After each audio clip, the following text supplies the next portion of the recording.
যে পুলিশের বেশে বোধহয় কোনো সাধারণ মানুষ আমাকে তুলে নিয়ে যাচ্ছে, আমি আর বাঁচবো না।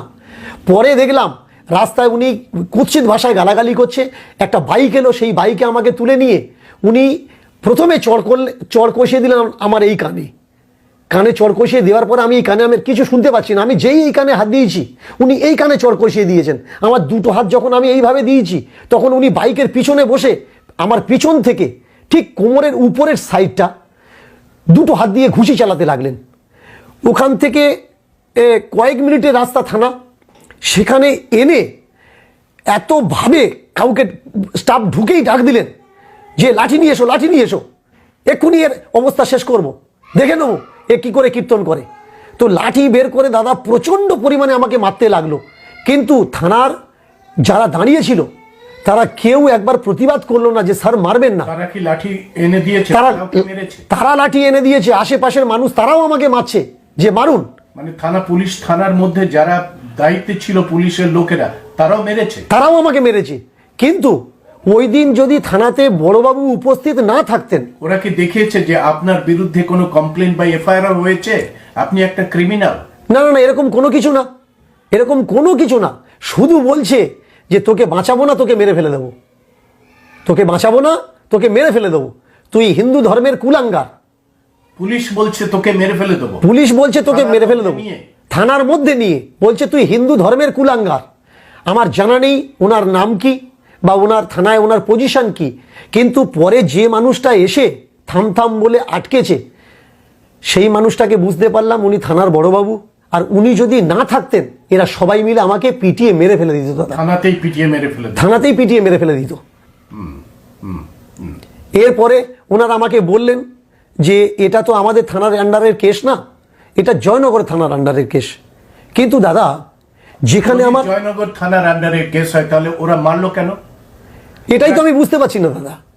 আমার জন্মস্থান বকুলতলা থানার এরিয়ায়, কিন্তু যেখানে আমার বাড়ি। সেবী সংগঠন যারা ফোন করেছে, জয় ভীম ইন্ডিয়া নেটওয়ার্ক থেকে যারা ফোন করেছে, তারা রেস্কিউ করার জন্য, রেস্কিউ মানে তাকে সাবধানে তুলে নিয়ে আসার জন্য ফোন করেছে, তাকে মারধর করার জন্য নয়। তার বিরুদ্ধে তো এফআইআর হয়নি, তার বিরুদ্ধে কোনো ক্রিমিনাল হয়নি, তবু তারা থানার ভেতরে ডেকে এইভাবে মারছে। আপনি জিজ্ঞাসা করলেন না যে আমাকে মারছেন কেন, আমাকে মেরে ফেলতে চাইছেন কেন?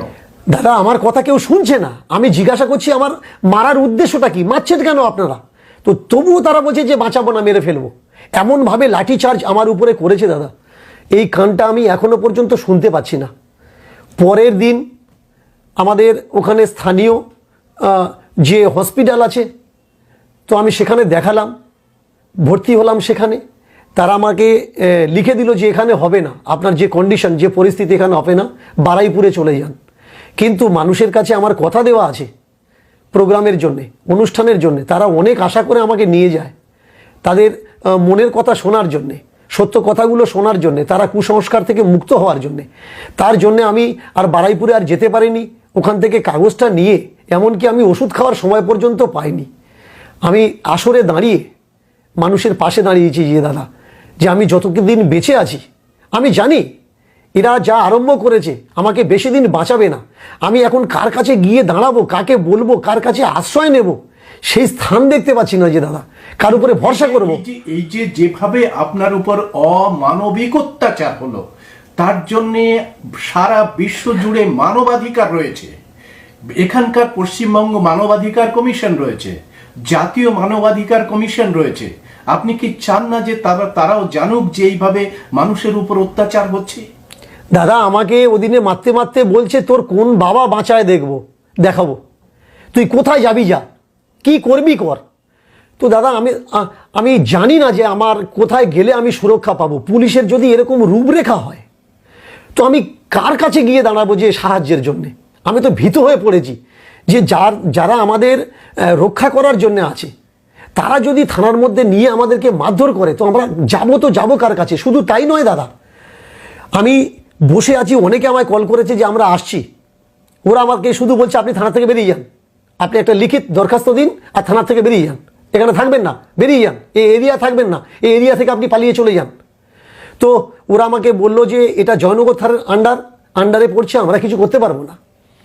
আমি অপেক্ষা করলাম আমার সেই ভাইগুলো যারা সমাজকর্মী, সমাজসেবী, যারা এমন অন্ধকার কুসংস্কারের বিরুদ্ধে কাজ করছে, যারা মানুষের কল্যাণে কাজ করছে। সন্ধ্যা 6:30 6টা পর্যন্ত তারা সবাই চলে এসেছে।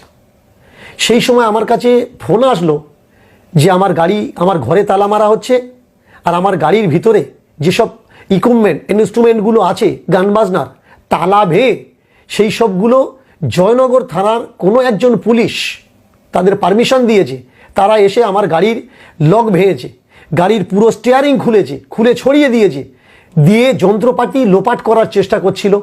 পরে আমি যখন বকুলতলা থানার বড়বাবুকে বললাম, বকুলতলা থানার বড়বাবু আমাকে ভদ্রতা দেখালেন, ভদ্রতার সহিত ওই কাজকে তিনি বন্ধ করলেন ফোন করে। কিন্তু আমার যখন আমি জয়নগর থানায় কল করলাম বড়বাবুকে, এখানকার থানার বড়বাবুর ফোন নাম্বার নিয়ে, বকুলতলা থানার বড়বাবুর কাছ থেকে ফোন নাম্বার নিয়ে জয়নগর থানার বড়বাবুকে কল করলাম, কিন্তু তার কথাবার্তা শুনে মনে হলো তিনি আমাকে বললেন, তুমি বিবেকানন্দ হওয়ার চেষ্টা করছো, তুমি রবীন্দ্রনাথ হওয়ার চেষ্টা করছো, আগে মানুষ হও। আমি বললাম, স্যার আমার উপরে এখানে অত্যাচার হচ্ছে আর আপনি কি বলছেন? তা বলছে, কার উপরে অত্যাচার হচ্ছে ওটা আমরা দেখে নেবো, ও চিন্তাটা তোমার না। আমি বললাম যে স্যার আমার ঘর ওদিকে লুটপাট হচ্ছে, আমার গাড়ির তালা ভাঙা হচ্ছে। তা বলছে, গাড়ির তালা ভাঙা হচ্ছে, কী ভাঙা হচ্ছে ওটা আমরা দেখব, ও চিন্তাটা আপনার না। তো ওই রাত্রে আমি এমন কাউকে পাইনি যে কেউ আমার পাশে এসে দাঁড়াবে।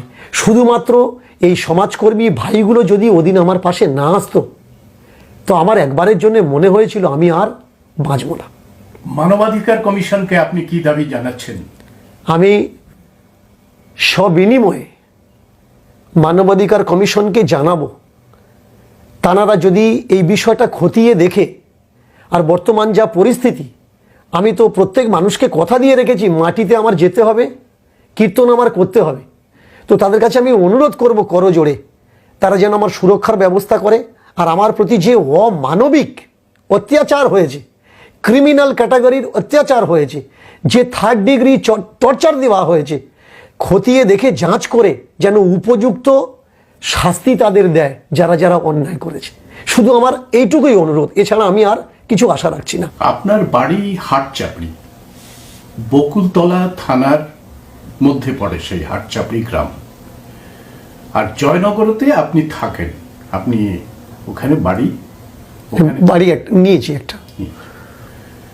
তো বকুলতলা থানা যে অত্যাচারটা আপনি আমাদের শোনালেন, বকুলতলা থানা যখন জানালো যে জয়নগর থানাতেই আপনার এফআইআর ইত্যাদি হবে, তো জয়নগর থানা থেকে আপনি কি ধরনের সহযোগিতা পেয়েছেন? দাদা, ওই দিন রাত্রের ঘটনার পরে আমি তো বড় আশা নিয়ে বসেছিলাম যে জয়নগর থানা আসবে। যখন বকুলতলা থানা বলছে যে এটা আমাদের কেস নয়, আমি বাড়িতে যাব কি করে, বাড়িতে ফিরবো কি করে, আমার গাড়ির পরিস্থিতি কি, কালকের আমি প্রোগ্রামে বেরোবো কি করে। আমি বকুলতলা থানার থেকে নাম্বার নিয়ে জয়নগর থানাকে কল করলাম, কিন্তু যে দুর্ব্যবহার ওরা আমাকে দিল, জয়নগর থানার বড়বাবুকে যখন আমি কল করলাম, বড়বাবু বলছে যে আমি এখনো 2 ঘন্টা কালী পূজা করব, ওই থানার মধ্যেই 2 ঘন্টা পূজা করব, তারপরে কথা বলবো। আপনার মতো আমি কাজ করব নাকি? দাদা, চিন্তা করতে পারবেন না যে মানুষের কাছে আমি তুলে ধরছি যে বাস্তবে ভগবান কারা। ডাক্তার ভগবান, নার্স ভগবান, কম্পাউন্ডার ভগবান, যারা সমাজসেবী তারা ভগবান, পুলিশ ভগবান। তো আমি আগামী ডেটে কীর্তনের আসরে দাঁড়িয়ে কি করে বলবো দাদা যে পুলিশ ভগবান?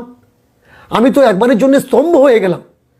আমি জয়নগর থানায় যেতে ভয় পাচ্ছি। বকুলতলা থানা বলছে আপনার গাড়ি নিতে গেলে, আপনার বাড়ির তালা খোলাতে গেলে আমরা কিছু করতে পারবো না, আপনি জয়নগরে যান। আমি ভয় পাচ্ছি যে এখানে যে টর্চার আমার হয়েছে, তাহলে আমি জয়নগরে যদি যাই তাহলে আমার পরিস্থিতিটা কী হবে। তো সেখানে অনেক ভাইরা আমায় বললেন, যারা সমাজসেবী এসেছিলেন, যে আপনার যাওয়ার দরকার নেই, আপনার ছোট ভাইকে নিয়ে আমরা সঙ্গে করে নিয়ে যাচ্ছি। তো ছোট ভাই যখন গেলেন ওখানে, ওনার কথা শুনছে না কেউ, ওনার কথা কেউ শুনছে না। বড়বাবু ছোট ভাইকে বলছে যে এই তোর দাদাকে বল এখান এই এরিয়া ছেড়ে চলে যেতে, এই এরিয়া সে যেন না থাকে, তাকে যেন দেখতে না পাই। দাদা, আমি কি করেছি? আমি কি ক্রিমিনাল? না কাউকে আমি হত্যা করেছি? কাউকে খুন করেছি? কোনো এফআইআর হয়নি, আমার বিরুদ্ধে কোনো এফআইআর নেই, কোনো চার্জ লাগায়নি কেউ। দাদা, লক্ষ লক্ষ মানুষের ভিড় আমার কীর্তনের আসরে হয়, তারা ছুটে আসে। আজকে তারা ধীরে ধীরে কুসংস্কার মুক্ত হচ্ছে। পশ্চিমবঙ্গ তথা উত্তরবঙ্গ, দক্ষিণবঙ্গ, বিভিন্ন এরিয়ার মানুষ, উড়িষ্যা, ঝাড়খণ্ডেও তো আপনি প্রোগ্রাম করেন, ভারত উত্তরাখণ্ডে প্রোগ্রাম। ভারতবর্ষের কোনা কোনাতে আমি যাই দাদা, ভারতবর্ষের কোনা কোনাতে আমি যাই। তারা আজকের কুসংস্কার মুক্ত হচ্ছে, তারা বিচার পাচ্ছে, বুঝতে শিখছে যে কোনটা ঠিক কোনটা না ঠিক। একটা এমন ভয়ঙ্কর ভয়ঙ্কর কুসংস্কার আছে, বাচ্চার অসুখ হলে তারা ডাক্তারখানায় যাচ্ছে না। মানে জয়নগর থানা আপনাকে একেবারে সাহায্য করেনি? সাহায্য করা তো দূরের কথা দাদা, আমার মনে হয়েছে যে তারাও আমার মার মুখী। আর যারা যেসব গুন্ডাগুলো এসছিল আমার হত্যা করার জন্যে, আমাকে তুলে নিয়ে গেছিল মেরে ফেলার জন্যে, তারাও মদত করছে তাদের। যেখানে আমার সহায়তা করার দরকার সেখানে পুলিশ আমাকে পিটতে পিটতে টানতে টানতে নিয়ে যাচ্ছে। তালা লাগালো কেন? আমি জানি না দাদা কেন তালাটা লাগিয়েছে, আমার গাড়ির তালাটা কেন ভেঙেছে আমি জানি না দাদা। আমার পুরো গাড়ির স্টিয়ারিং খুলে ছড়িয়ে দিয়েছে, আমি জানি না কেন ছড়িয়ে দিয়েছে। আমার গাড়ির ভিতরে গান বাজনার ইনস্ট্রুমেন্ট ছিল, যন্ত্রপাতি ছিল। জয়নগর থানা এটা করেছে জয়নগর থানা, পুরো গাড়ির 4টে চাকার হাওয়া খুলে দিয়েছে। উফ দাদা, আমি বলে বোঝাতে পারবো না যে আমার মানসিক পরিস্থিতি কি। আমার মা দাদা ঘুমাতে পারছে না, আমার আত্মীয় বন্ধু বান্ধব তারা ভয়ে ভীত। আপনি কি চাইছেন এটা হাইকোর্টে আপনার বিচারকরা আপনার এই কেসটা বিচার করুক? আমি জানি না দাদা, আমার জানা নেই কোন জায়গায় সঠিক বিচার হয়। তো আমি এতটুকু আবেদন করব আপনাদের মাধ্যমে, যে জায়গায় গেলে আমি সঠিক বিচার পাবো, আমার এই সমস্যাটা যেন সেই জায়গাটা নিয়ে যাওয়া হয়।